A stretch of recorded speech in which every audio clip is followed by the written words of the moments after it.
सिगांसियावनो आङो बडलेण्ड टाइम्स आरो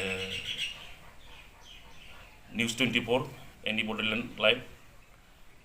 आरो टाइम्स बडलेण्ड नोंथांमोननिसिम आंनि न'आव सफैनाय लोगो लोगोनो आं नोंथांमोननिसिम आंनि गोजोननाय आरो आंनि गोसो सिंनिफ्राय अननायखौ बावगारबाय। आं दिनै जोबोद गोजोननाय मोनदों नोंथांमोना जे आंनि न'आव दिनै बे चिरां जिल्लानि जितु बिसानि जितु दैदेनगिरि बिथांमोन आंनि न'आव सफैदों जे माने चिरां जिल्लानि जितु बिसानि जितु प्रग्राम बे प्रग्रामा सान्तिपुर हाई स्कुलनि गेलेग्रा फोथाराव जागोन आरो बियो डिसेम्बरनि 5 अक्ट'आव जागोन। दा बेखौ आं मिथिनो मोननानै आङो जोबोद गोजोननाय मोनदों। बेथ' बे जेब्लाबो खुंबोबाय थानाय हिसाबै दा बे खुंबोबाय थानाय हिसाबै जिहेतु बिनि गियानखौ बिनि नलेजखौ मोनबोबाय। दा नंखायनो गुबुनाव जेसेबां जेरैबायदि खुंबोदों जेसेबां मोजाङैनो खुंबोगासिनो दं आरो बिनिख्रुइ जाहाथे साबसिन खुंनो हाबावो बिनि थाखाय आङो जोंनि जितु माने चिरां जिल्लानि जितु दैदेनगिरि बिथांमोन आं बिथांमोनखौ आङो खावलायो आरो जोङो जयैनो जाहाथे जोङो बेफोर खामानिखौ जोंनि जितु रायजो राजानि बर' हारिनि जितु माने जोंनि हारिमुखौ मोजां मोनग्रा सिनेमाखौ मोजां मोनग्रा सावथुनखौ मोजां मोनग्रा बिथांमोननो जाहाथे जोङो बे खामानिनि गेजेरजों जों जाहाथे मोजां मोनसे मेसेज होनो हायो बेखौनो आं सानो आरो बिसानि थाखायल' नङा बिसाया नाजानाया दङ नाजाबोगासिनोबो दङ बिनि गेजेरजों जोंनि जितु माने बिसाया जेसेबां माने जोंनि संबिधानाव जे दङ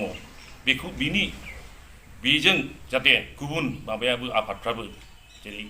थुनलाइखौ मोजां मोनग्रा थुनलाइनि मानसि दिनै राइटार्सफोरनि दा गासिबो दैदेनगिरिफ्रा जाहाथे जोंनि बे बिसानि जितु खुंनो लानाय बा जोंनि जितु लुबैनाय जों जाहाथे जोङो बर' हारिनि गेजेराव जोंनि जितु हारिमुखौ जोङो माने गुवारै जाहाथे जोङो इयुनाव जाहाथे जोङो माबालांनो हायो मोजाङै मोजां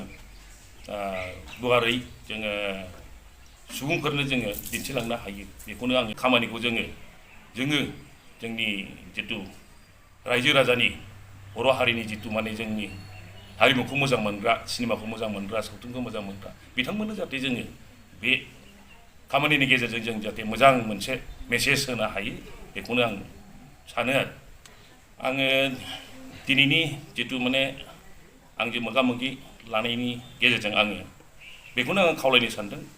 जोंनि डिस्ट्रिक्टनिल' नङा गुबुनफ्राबो जोंनि जितु माने डिस्ट्रिक्टनि गेजेराव जे सान्तिपुर हालामनि जितु बा सान्तिपुरनि हाई स्कुलनि गेवलां फोथाराव 5 डिसेम्बराव जे बे हाबाफारिखौ खुंनो लादों बेवहाय जोंनि जेसेबां माने हारिमुखौ मोजां मोनग्रा हारिनि दैदेनगिरि जिखुनु लाइनाव थाया मानो जिखुनु आफादफ्राव थाया मानो जाहाथे बयबो जोंनि बे जितु बिसानि जितु माने प्रग्राम बे प्रग्रामाव जाहाथे दोलै नोगोरै जाहाथे जगदान होफैयो बा बाहागो लाफैयो बेखौनो आङो खावलायो। दा बिनि थाखाय आङो जेब्लाबो आङो बर' हारिनि गेजेराव आं बेखौनो बुंबाय थागोन जे नोंथांमोना जोंनि जितु माने बेबायदि प्रग्राम जाबाय थानायाव बा जानायाव जेब्लाबो नुजाफैनानै जोंनि आफादफोरखौ जाहाथे थुलुंगा होफैयो बिनि थाखाय आङो नोंथांमोनखौ बे गाजा गोमजा प्रग्रामाव नुजाफैनो थाखाय खावलायो। दा बेथ' बर' हारिनि जितु राव हारिमुखौ लाखिनो थाखायब्ला बे बयनिबो मदद नांगौ बे जोंनि बिसानि थाखायल' नङा बिसाया नाजानाया दङ नाजाबोगासिनोबो दङ बिनि गेजेरजों जोंनि जितु माने बिसाया जेसेबां माने जोंनि संबिधानाव जे दङ बेखौ बेजों जाहाथे गुबुन माबायाबो आफादफ्राबो जेरै थुनलाइखौ मोजां मोनग्रा थुनलाइनि मानसि दिनै राइटार्सफोरनि दा गासिबो दैदेनगिरिफ्रा जाहाथे जोंनि बे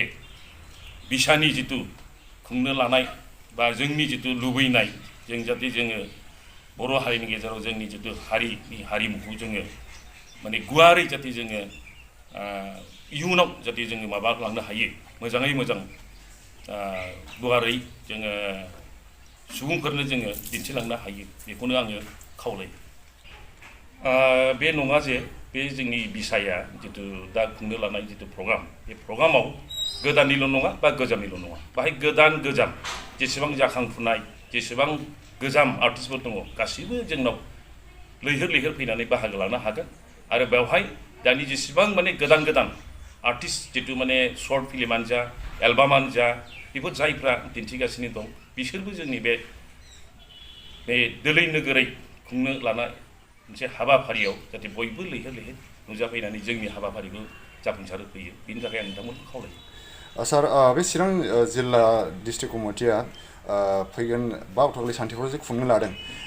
बेवहाय मोनसे चिरां जिल्लानिल' खुंफुंनाय जागोन बेजों लोगोसे गुबुन गुबुन जिल्लायावबो सेन्ट्रेल कमिटिफोरखौ नोंथाङा मा खावलायनो सानो सार? दा बेवहाय जिहेतु चिरां जिल्लाया आखायाव लादों बे खुंनाय हाबाफारिखौ आरो बेवहाय जेनेबा सानसेनि हाबाफारि लानाय जादों बे सानसेनि हाबाफारियाव सोरबाया जुदि गोसो गुदुङा गुबुन डिस्ट्रिक्टनिफ्रायबो फैनो हायो खोनासंफैनो हायो जों जे माबायदि रोखोमै खुंदों दा बे जिनिसखौ बयबो गाजा गोमजायै फैनानै खोनासंफैनो हायो दा बे आरोखि बेखौ खावलायनो थाबाय। सार टाइमा